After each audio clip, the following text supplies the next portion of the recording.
Hello, Tom. Hello, how are you? I'm pretty fine. You, how are you? Yeah, good. Good, because you have to be good, let's say, because there is a new album upcoming from my Morning Jacket. How are you Yes. about that? Yeah, I'm excited. It's crazy. It's been like 6 years, I think. Well, I guess we released Exactly. one last year, but yeah, like new. Yeah, but the Waterfall was recorded on 2015, if I'm not wrong. Yeah, 2013 and 2014. Yeah. So it's been a long time since we've been in the studio. So So it's an obvious question, but why you decided to go back to the studio, or at least why you haven't come back before? yeah. Well, we toured behind the waterfall for a pretty short time actually, like a year and a half. And then the band kind of took a break, like 2016, 2017, 2018. We took a kind of an extended break, like the longest we had taken in a while. And then our manager, Eric, who's always like a long been a champion of ours, just kind of like put some shows on the books, like 4 shows in 2019. And that it was kind of like a test for us. Like, is it going to be cool to still do this? Like, do people care that we're coming back out and playing shows? And how's it going to feel when we get up there? And we ended up having like such a fun time in those shows that Jim immediately was like, let's just book like a 2 week session, like no pressure for it to be anything other than just us hanging out and making some music and throwing some ideas around. And then that went really well. And so we just kept doing that. We had like 3 sessions, 2 week sessions in Los Angeles, and this cool little neighborhood, and this little sleepy studio that you wouldn't even known was there. Um, So yeah, so that's kind of it. it was like I will say a throwback. I don't have the actual word. I'm from Argentina. Sure. Sometimes I get the Spanish and the English mixed up in my head. So let's No say it worries. was like a throwback to more intimate times, to a time of you when you just play, in a place that no one will know you are there, and that stuff. It has Yeah. something to do with that. Yeah, I think so. I mean, that's a really good point. I'm glad that you brought that up because it was the first one that we had engineered ourselves.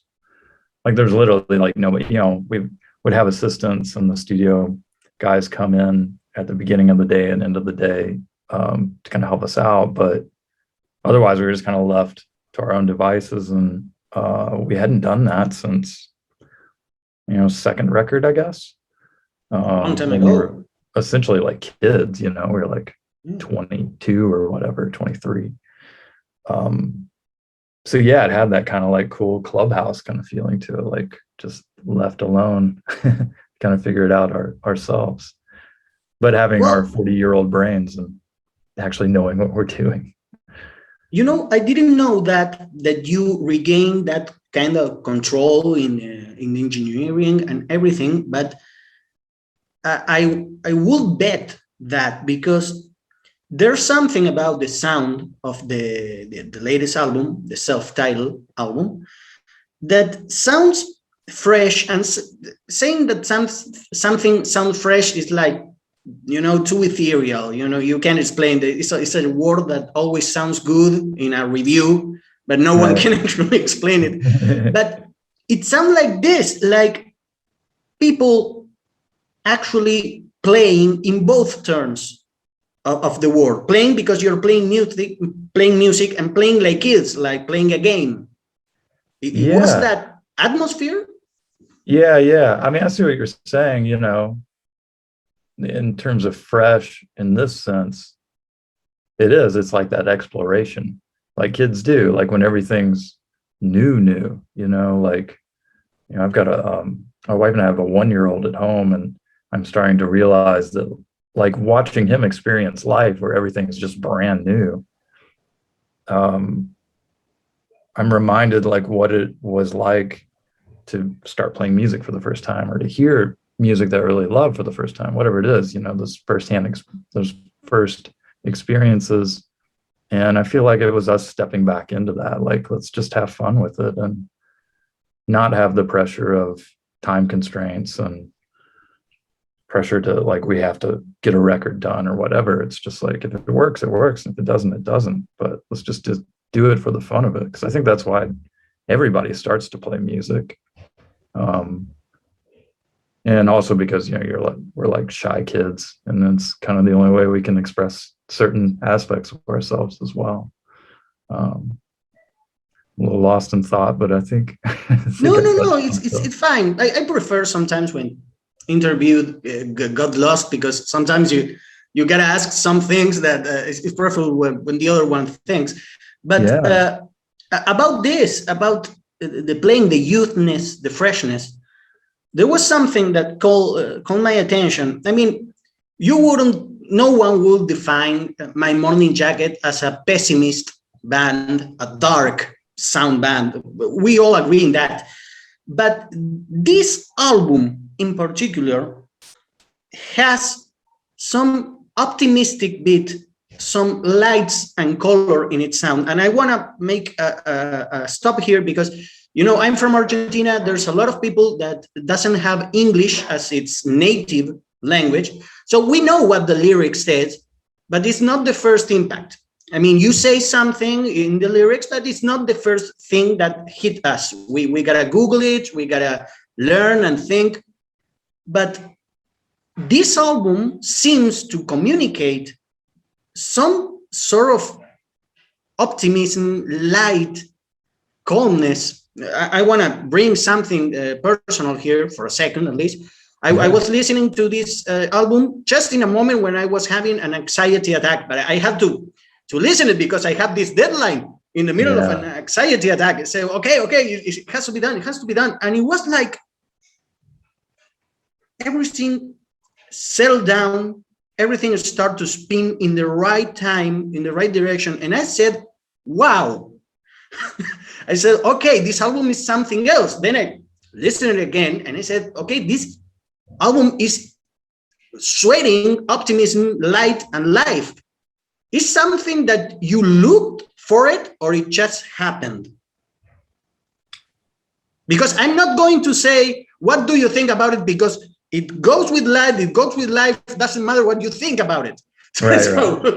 It's just if you looked for it, or it just happened. Yeah, I mean, I think a little bit of both. I mean, also as somebody who experiences anxiety and panic attacks, I know how difficult it can be to manage those in the moment. So pretty incredible that our music would help get you to a more calm, you know, like less worried place. But yeah, I think it's a combo of both. You know, I think lyrically, intentionally, for sure. And then, like you're saying, like, it isn't the first thing that hits you. You know, you were talking about listening with intent, you know, where you really do some research and dig into the lyrics and what the song's really about. But it is there musically as well. And I think that that's just a byproduct of us being who we were in that moment, and Jim steering the ship and steering it towards hopeful waters, because we had taken that break and there was uncertainty in the band, and really the story of the record is us coming back around, you know, realizing that like this is something not only that we need, that maybe other people need it as well, need the presence of the band. And the band is more than just like the five of us, you know, it's a thing that exists no matter what. It's its own entity. So yeah, I think there is a lot of hope in there, which is so funny because when we finished the record, like, you know, a couple of weeks before the pandemic started. So that's the way life works. Sorry, we got the intro. Yay! Yeah, we have 3 of them at home. They're the best. Yeah. They are the kings of the web meetings because they sell you in the computer. Say, I gotta be there. Oh yeah. Oh, they know. They're like, you're not paying attention to me. Well, I want to mix both things because you said you just went together to see what's going on. Let's play and see what's going to happen. But at the same time, you said, okay, maybe people need this album. Maybe the people need this band presence. Mm-hmm. So I think deeply you're aware that your band has become something really influential, not only in music, because that will be obvious. We can make a list of bands that listen to you and start playing or copy the formula. You know, the influential in the audience, in the people, in the emotional loom. That's not the word I wanna say, but like web. In the emotional web, we all are together. And we're all connected. Exactly. Now you realize that, how you live with that responsibility. Yeah, it's funny. I mean, I kind of see it as like, well, here's what I see is we play these shows and I see a lot of the same people up front at every show, or a handful of shows, whatever it is. And I know that they're all connected to one another. And it's like a reunion for them. When we announce a tour, they are reaching out to each other and they're coordinating what show each of them is going to be at. And so they spend time with each other. You know, they have this friendship that I think, you know, maybe our band was the catalyst for, but it's a friendship that transcends just hanging out to watch us play. And so in a way, it's like now we're just kind of orbiting around their friendships in a sense. You know, I mean, you could view it either way. So I think for me, I do it that way. Like, hey, you guys get to hang out and we're here on stage playing. So that's really cool. We get to like just be a fly on the wall for the love that's going on in the crowd. I don't know if any of that makes sense, but that's kind of the way I view it. It takes some pressure off me. It's a beautiful picture you're saying. In fact, when you're going to see a band, actually you're the fly in the wall. You feel like that as an audience, and you're saying no. What is happening is you all together, and we are just there, just an excuse. And that led me think. I don't want to ask you about this pandemic and everything, because this is shit for everyone. This thing. As an example, I can't ask you, are you coming to Argentina? Because we know for that needs to happen a lot of things right, yeah, to make that happen. Yeah. But this thing about the live music, I mean, you're not essentially a rock band, you're something else, but you are in the rock family. And I think the rock family has suffered a lot without the live music. I think everybody says the rock is dead, rock is dead. I was saying like, nah, that's something the media says. And with the pandemic, I said, well, it might be dead pretty soon if we don't do anything. You think that live music has to do with it, or the rock can survive just in records? Yeah, I think it can definitely survive in records. I mean, any of that stuff, you know, it's like it's a document of what was going on at the time and of that spirit. And but yeah, I mean, it's tough. Like we need it. I mean, I can't say more so in rock because it's just like this is what I do and this is what I love. But I feel like probably with any live music, it's like you know, there's that sense of community that you only get when you're there surrounded by other humans. So, you know, similar to the example where I'm talking about, you know, these fans that we see all the time, even if you're just strangers in the same venue, even if there's 30,000 people or there are 30 people or whatever, it's like you're all connected, you're all experiencing the same performance just in different ways, you know? It's like everybody's a sorceress or a wizard and they're all seeing a different version of the band, but you're experiencing it together. And that just can't be duplicated with a live stream or listening to an album. I mean, I guess, you know, if you're listening to an album in person with someone that you love or with a stranger or whatever, that can be pretty similar as well. But yeah, if we're talking about the pandemic, then I think it was scary, but at the same time, I mean, it was scary, obviously, for everybody for the same reasons. But as far as like live music will never make a comeback, or it's the death of rock, or whatever, it's like, I don't know. It's been through a lot already. It's survived a lot, and it'll continue to survive. I mean, I just wish that, that everyone's just happy and healthy. And you can't really, I know it's kind of a tall order.